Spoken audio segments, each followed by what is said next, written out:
이재명 법인카드 공익 제보자의 국감 참석 방해를 규탄하는 기자회견을 시작하겠습니다.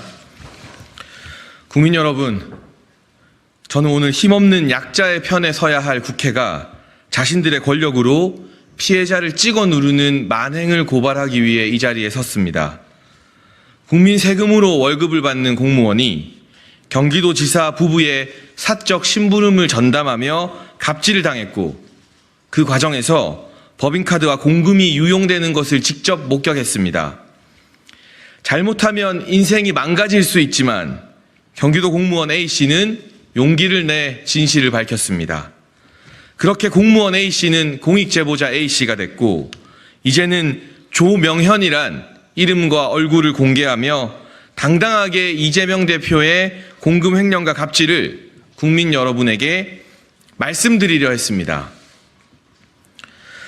우리도 회사에서, 직장에서, 어느 곳에서 조명현 씨처럼 갑질을 당하는 처지가 될 수도 있습니다.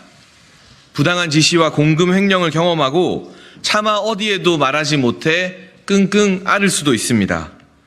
특히 저와 같은 청년들은 조명현 씨가 이재명 대표 부부에게 당한 것과 비슷한 갑질의 피해자가 되기 더 쉽습니다. 지금 우리가 공익제보자 조명현을 지켜주지 않는다면, 모든 것을 건 그의 폭로에 귀를 기울이지 않는다면 또 어느 직장에서 어떤 국민이 제2의 피해자가 될지 모릅니다. 국민 여러분, 입으로만 약자를 말하고 말로만 서민을 위하는 국회와 더불어민주당의 추악한 민낯을 봐주십시오. 이재명 대표의 갑질과 공금 횡령이 주목받는 게 두려워 민주당 국회의원들이 똘똘 뭉쳐 공익제보자의 국감 출석을 막았습니다. 이게 방탄국회가 아니면 대체 무엇이 방탄국회입니까? 이러고도 더불어민주당이 약자와 서민을 위한다고 말할 자격이 있습니까? 대체 무엇이 두려워 사전에 합의된 공익제보자의 국감 출석을 방해하고 온갖 억지를 써가며 끝내 참석을 무산시킨 것입니까? 정치의 문제, 보수 진보의 문제, 여당 야당의 문제가 아닙니다. 피해자의 목소리를 외면하고 무시할 거라면 정치는 왜 하는 것입니까? 민주당이 거대한 국회의 권력으로 피해자를 억눌러도 국민 여러분께서 공익제보자 조명현 씨와 함께 해주십시오. 저도 아무 배경 없이 혈혈단신으로 진실을 밝힌 공익제보자 편에 서겠습니다.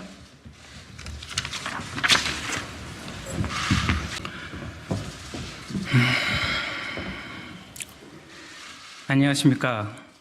저는 공익제보자 A씨라는 가명으로 그동안 이재명 더불어민주당 대표와 그의 부인 김혜경 씨의 공금횡령, 법인카드 유용 등 치졸한 세금 횡령 범죄 및 공무원 사적 유용 등을 제보하고 신고했던 조명현이라고 합니다. 제가 지금 이 자리에 선 이유는 내일이면 열릴 국정감사에 참고인 자격으로 출석 예정되어 있었으나 무산되어 국정감사에서 하지 못한 이야기를 이 자리를 통해 하려고 마음먹고 나왔습니다. 죄에 대한 인정과 사과 그리고 그에 따른 책임 없이 여전히 굳건하게 국회의원이 되고 민주당 대표가 되어 활발히 활동 중인 이재명 대표님이시기에 이름과 얼굴을 드러내야 하는 국정감사 참고인 요청은 저에겐 두려운 일이었습니다. 많은 고민 끝에 큰 용기 내어 참석하기로 결정했는데 무산으로 인해 그 용기를 다시 접을 수는 없었습니다. 저는 직접 겪지 않고 확실한 증거가 없는 일에 대해서는 할 말도 없고 말하지 않겠습니다. 제가 겪었고 알고 있는 사실에 근거한 명백한 증거를 가지고 이재명 대표와 김혜경 씨의 부정부패에 대해서만 국정감사에서 말씀드리려 했습니다. 그리고 공익신고를 하고 난 후 오롯이 감내해야 했던 모든 일들과 우리나라의 공익신고자들이 겪고 있을 어려움에 대해 용기 내 국민들께 말씀드리고 싶었습니다. 그동안 이재명 대표는 이런 말들을 남겼습니다. 부정부패를 없애야 한다. 관례와 관행을 끊고 세금이 적재적소에 쓰여 국민들이 골고루 혜택을 받을 수 있도록 일하는 것이 정치인의 일이다.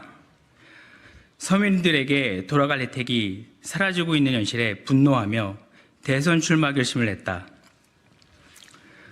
불공정한 사회 구조 속에서 끓어오르는 분노와 울분을 참아가며 하루하루를 견뎌내고 있는 수많은 서민들의 얼굴에서 나는 우리 가족의 얼굴을 본다고 말씀했던 이재명 대표님. 언제나 옳지 않은 일에 맞닥뜨릴 때마다 스스로 겁없이 저항했다는 이재명 대표님에게 저는 묻고 싶습니다. 이재명 대표님이 이루고자 하는 세상은 도대체 어떤 세상입니까? 국민의 피와 땀이 묻어있는 혈세를 죄책감 없이 자신의 돈인 것처럼 사적으로 이용하고 절대 권력자로서 국민의 세금으로 공무를 수행하게 되어 있는 공무원을 하인처럼 보는 분이 국민의 고충을 헤아리며 어루만져주고 민생을 생각하는 정치인이라 할 수 있겠습니까? 어떻게 서민을 위하고 국민을 위한 좋은 세상을 만들어준다는 약속을 모든 국민 앞에서 당당히 할 수 있으십니까? 그리고 무엇이 두려워 제가 국정감사 참고인으로 나가는 것을 기필코 뒤엎어 무산시키는 것입니까? 이재명 대표를 지지하는 지지자들은 이재명만이 서민의 마음을 헤아리며 구원해줄 사람이라고 믿고 있습니다. 모든 사실을 보고 듣고도 믿고 싶지 않아 하고 인정하고 싶지 않아 하는 것 같습니다. 또는 이 정도의 일은 괜찮다 할 수도 있는 일이라며 편들기에 급급합니다. 이재명 대표와 김혜경 씨가 해온 이 같은 일들은 작은 잘못도 아니고 그럴 수 있는 일도 아닙니다. 명백한 범죄 행위며 절대 있어서도 일어나도 안 되는 일입니다. 본인이 지지하는 사람이라고 무조건적인 편들기는 하지 말아야 된다고 생각합니다. 전 국민이 이제는 내 편이어도 잘못된 부분은 꾸짖어 바로잡고 상대편이어도 잘한 부분에서는 박수치고 인정해줄 때 비로소 이재명 대표가 말하는 민주주의 국가의 주권자는 국민이다. 백성을 두려워하고 백성의 뜻이 곧 하늘의 뜻이란 말이 성립될 것입니다. 법은 만인 앞에 평등하다라고 했습니다. 그 법의 잣대가 누구냐에 따라 달라져서는 안 된다고 생각합니다. 다른 사람의 잘못은 이라고 되묻는 이야기도 이제 그만했으면 좋겠습니다. 본인의 잘못부터 인정하고 책임을 다해야 하는 것이 올바른 일이라고 생각됩니다. 저에게 누가 더 옳고 그러냐고 묻는다면 저는 제가 직접 겪고 알고 있는 사실 말고는 할 말이 없습니다. 성실히 일하고 성실히 세금을 내어 이재명과 김혜경 그리고 그의 가족 수발을 드는 공무원의 월급과 그들의 배려를 채워주며 그 외 개인적인 사용에 값을 지불한 우리 모두는 피해자입니다. 거대 권력에 맞서기에 저 같은 일개 개인은 힘이 없습니다. 이번 기자회견으로 앞으로 제 삶에 어떤 일이 일어날지 감히 예측도 예상도 못합니다. 저는 여전히 두렵습니다. 보잘것없는 힘이지만 이렇게라도 나서서 올바른 대한민국이 되는데 조금이나마 힘을 보태보려 이 자리에 섰습니다. 마지막으로 거짓말보다 바른 말이 편하다는 이재명 대표님께 이제는 진실을 말해 진정 편해지시기를 바랍니다. 감사합니다.